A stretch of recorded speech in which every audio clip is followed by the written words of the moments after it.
Chicos y chicas, buenos días para todos. Bienvenidos a esta clase de lengua y literatura.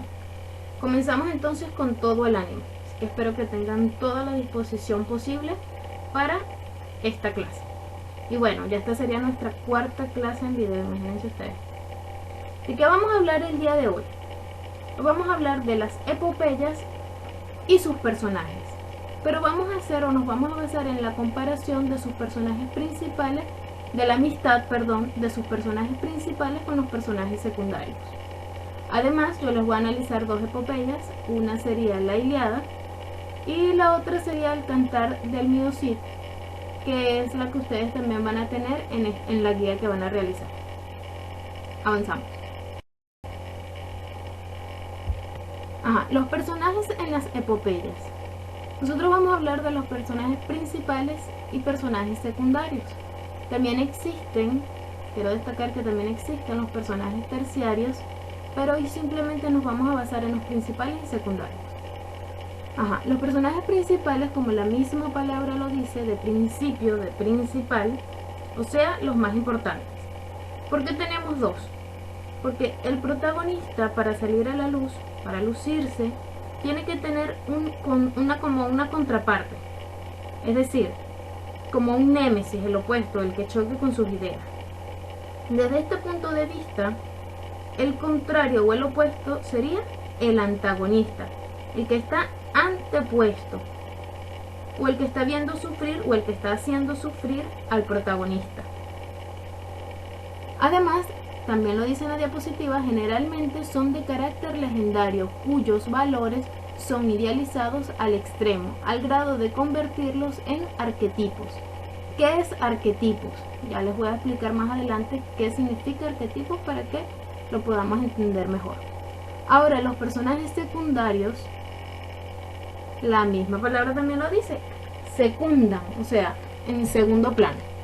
Estos afectan la historia para favorecer al protagonista y en otras ocasiones también podría perjudicarlos. Avanzamos.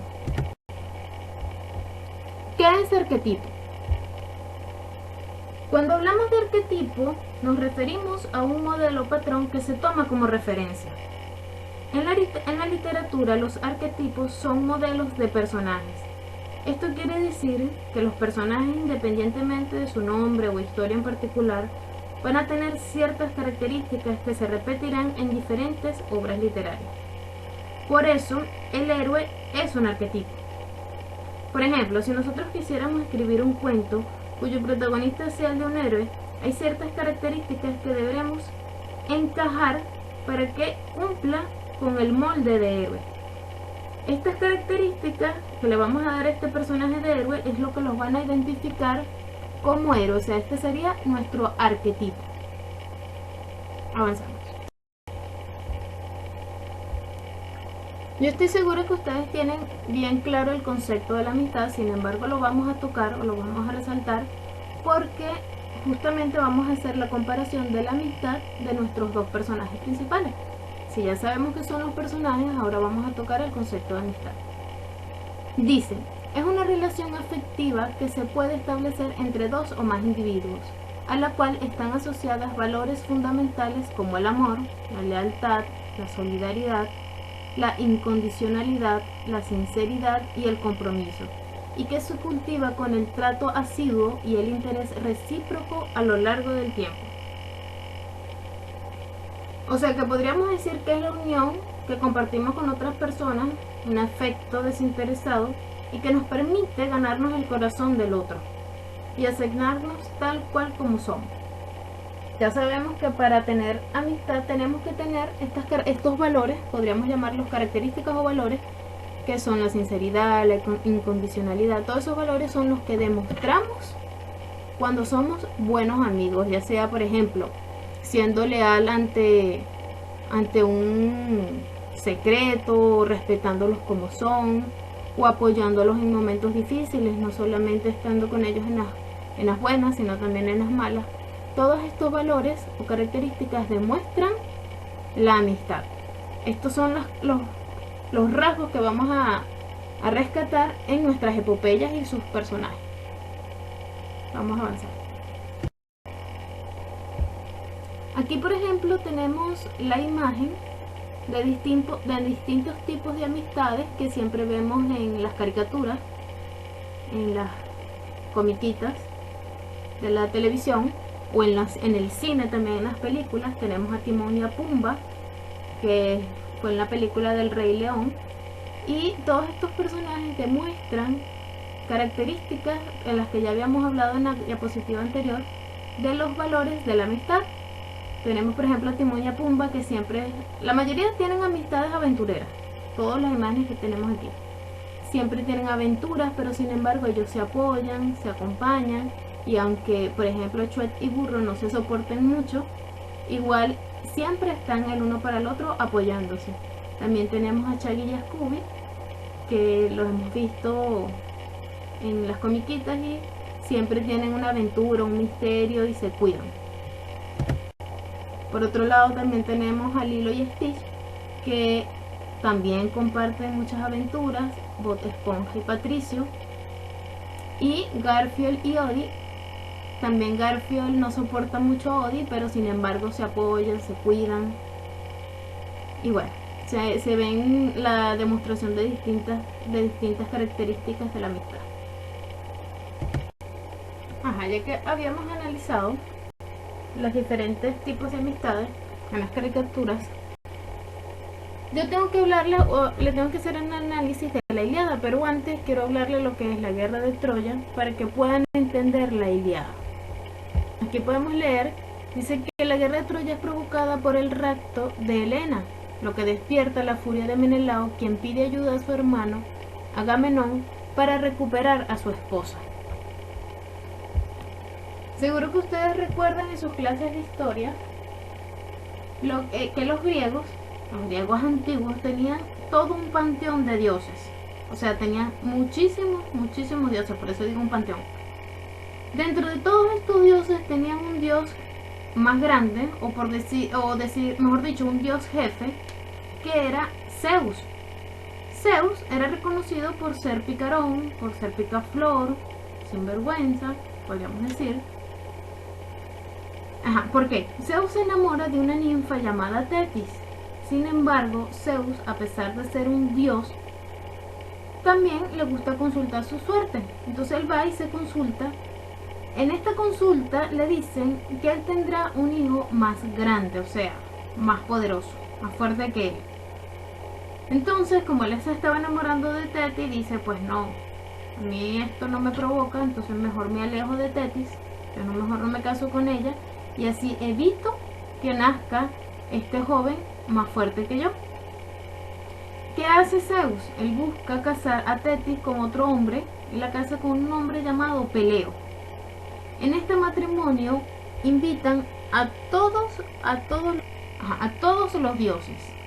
Hacen tremenda fiesta, imagínense ustedes, llena de dioses, pero solo faltó un dios. O sea, no invitaron a un dios, lo que genera la furia de este dios. Era una diosa, llamada la diosa de la discordia, lo que hizo que ella se enojara mucho. Y bueno, entonces ella hizo una manzana de oro, la dejó encima de una mesa con una inscripción de que esa manzana estaba destinada solo para la diosa más hermosa. ¿Con qué fin? De generar discordia. Por eso es que la nombraban la diosa de la discordia. Entonces, 3 diosas reclamaron esta manzana. Por un lado teníamos a Hera, que es la madre, se puede decir que es la madre de las diosas. También teníamos a Atenea, que es la diosa de la sabiduría y de la guerra. Y además, la otra diosa era Afrodita, que es considerada como la diosa de la belleza y del amor. Imagínense ustedes entonces 3 diosas poderosas en este conflicto. ¿Qué pasa? Entonces llega Zeus y dice, no, esto no puede estar pasando, aquí se tiene que acabar esta pelea, esto no puede continuar así. Pero él no podía tomar la decisión. ¿Por qué? Porque era el esposo oficial de Hera. Por eso es que yo les digo que él era picaflor, porque él ya tenía esposa. No podía tomar la decisión por ser el esposo de Hera, y además era el padre de Atenea y Afrodita. Entonces él pone a un ser humano llamado París a que tome esa decisión. París era un príncipe de Troya, entonces él piensa que tampoco podía tomarse esa problemática, esa decisión. Entonces se puso nervioso, le daba como miedo decidir. Entonces cada diosa, para persuadir a París, deciden hacerle un obsequio, un regalo para que pues se convenciera él. Afrodita le dice que le va a regalar el amor más puro e ideal y le regala a la mujer más bella que existe. Y esa mujer era Helena. Entonces París la rapta, claro, a Afrodita para cumplir con su palabra, la hechiza a Helena, y esto es lo que provoca la guerra de Troya, porque como ya sabemos, Helena estaba casada con Menelao, lo que genera la furia de Menelao, y él le pide ayuda a todos los griegos, y es ahí donde comienza cuando para la guerra. Ahora sí, les voy a hacer el análisis de lo que es la Ilíada, ya que tenemos claro lo que es la guerra de Troya, por lo menos una parte. Vamos a hacer el análisis de la Ilíada. Recuérdense que nos vamos a basar en el personaje Aquiles. La Ilíada no narra la guerra de Troya, chicos, ojo con esto. Ella narra parte de la guerra basada en la figura de Aquiles. ¿Quién es Aquiles? Se estarán preguntando. Él era el hijo que surgió de la unión entre Tetis con Peleo. Recuérdense que Tetis era la ninfa que le gustó a Zeus, la que se casó. Entonces Aquiles era un héroe nacional que tenían todos los griegos, lo que da muestra también de una de las características de las epopeyas, ya que se recuerdan que decía que las epopeyas hablaban de las hazañas de los héroes en los pueblos.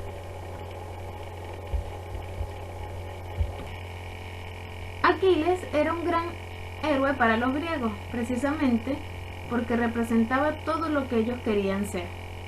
Él era un hombre fornido, casi así como un superhombre, inteligente, tenía muchas cualidades y virtudes. Entonces Aquiles fue a la guerra con su mejor amigo, por el que él sentía mucho cariño. El mejor amigo llamado Patroclo. Acuérdense que vamos a analizar los rasgos de la amistad entre estos dos personajes. Aquiles va a la guerra con su mejor amigo Patroclo, además con sus esclavos y esclavas. Pero ¿qué pasa? En la guerra de Troya, uno de los de su mismo bando, Agamenón, que era el hermano de Menelao, el esposo de Helena, Agamenón le robó a una esclava llamada Briseida. Entonces Aquiles se enojó muchísimo. Por eso es que la Ilíada narra el enojo de Aquiles, prácticamente porque siempre le pasaba algo. Dentro de esta rabia, aparte de que le roban a su esclava, para completar, su amigo Patroclo muere más adelante por culpa de él mismo, pero sin querer. O sea, por algo que él hizo, causa la muerte de Patroclo. Por eso es que decimos que Patroclo Aquiles se la pasa muy enojado.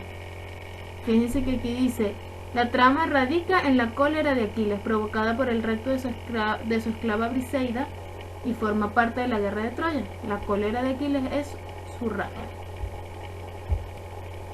También es importante destacar que Aquiles tiene una infancia bien compleja, porque los papás como que no lo querían mucho, entonces lo dejaron abandonado a su suerte, y aparece la figura de Zeus, que lo apoya mucho. Zeus sería prácticamente como esa figura de viejo sabio. Muchos podrían pensar, ¿por qué Aquiles es tan héroe si siempre andaba enojado y peleando, incluso muere peleando? Pues en verdad que no cumple mucho con los rasgos de héroe, pero insisto, chicos, la Ilíada es muy antigua, por lo que no tiene toda la carga cultural como para analizarlo con otros héroes. Ahora vamos a presentarles un fragmento de la epopeya La Ilíada para que vean una escena entre la amistad de Aquiles y Patroclo. Pero antes, mejor les voy a hablar un poquito de Patroclo. Él es reconocido en la Ilíada por serle fiel a Aquiles, tanto en el campo de batalla como en su vida privada. También está lleno de virtudes y valores, ya que él era el hijo de un rey, y por eso su comportamiento era digno como de su clase social. Ahora sí les voy a poner un video donde se demuestra, donde hay una participación entre Aquiles y Patroclo.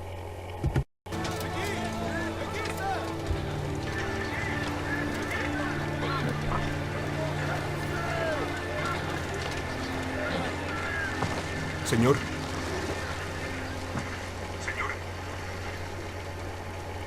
Vamos a empezar, señor. Vamos a empezar. Ellos van, yo no. Preparamos todo. Quiero que Agamenón suplique que Aquiles vaya. Como diga. Como diga.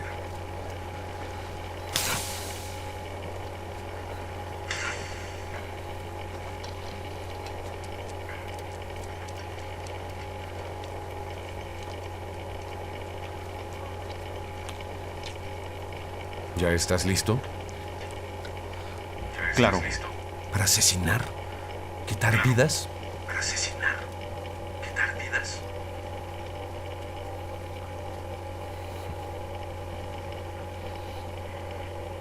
De noche yo veo a los hombres que asesiné. Están allá en la orilla opuesta del río Estige.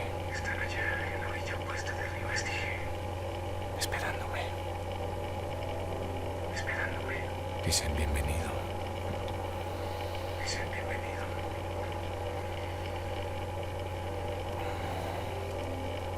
Somos unos desgraciados.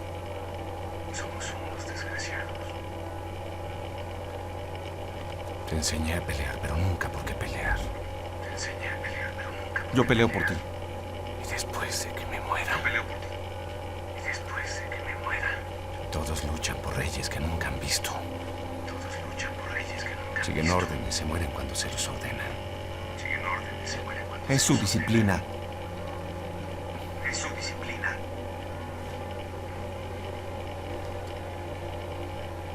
Desperdiciarás tu vida obedeciendo a tontos.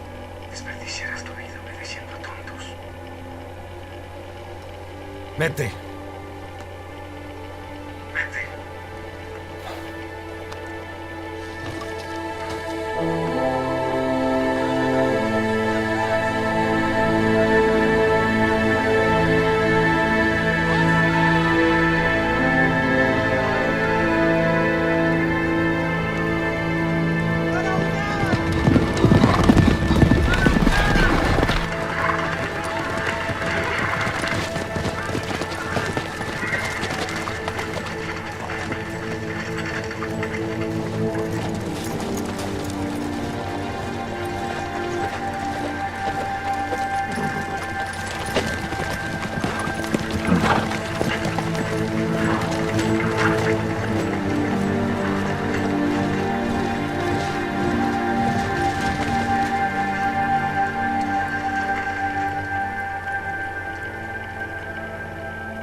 ¿Qué rasgos pudimos notar en el video? En la escena que acabamos de ver. Según mi criterio, se vio el apoyo que le da Aquiles a Patroclo. ¿Por qué? Porque Aquiles intenta, o sea, implícitamente él intenta persuadir a Patroclo de las consecuencias que le va a traer el acto de matar. Fíjense que él le dice que él todavía sueña con todas esas personas que él ha matado, o sea, la carga o las consecuencias que trae eso. Pero Patroclo muestra todo su respeto y admiración diciéndole que él pelea por él. Aquiles le dice que no, que para qué va a pelear con él, que si él se muere entonces A pesar de que en escena se ve que están como molestos o están discutiendo, que no es un momento bonito, se notan los rasgos de amistad que hay. Primero el apoyo, segundo la admiración que siente Patroclo por Aquiles. Como ya les había dicho, en la Ilíada el Patroclo básicamente se basa en la lealtad que tiene por Aquiles. Y la misión que tenían entre ellos dos era luchar en esta guerra de Troya y salir victoriosos, cosa que no pasó porque Patroclo muere más adelante, como también ya les había dicho, que muere por culpa de mismo Aquiles, sin querer, pero muere, y Aquiles también muere peleando. Entonces ya vimos los rasgos que pudimos rescatar del análisis de este video.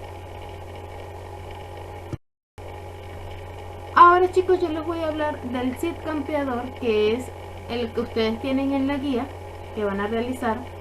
Fíjense que ya el cuadro que acabamos de responder, que yo acabo de, o sea, que está allí en la diapositiva, es el mismo cuadro que ustedes van a responder en su guía,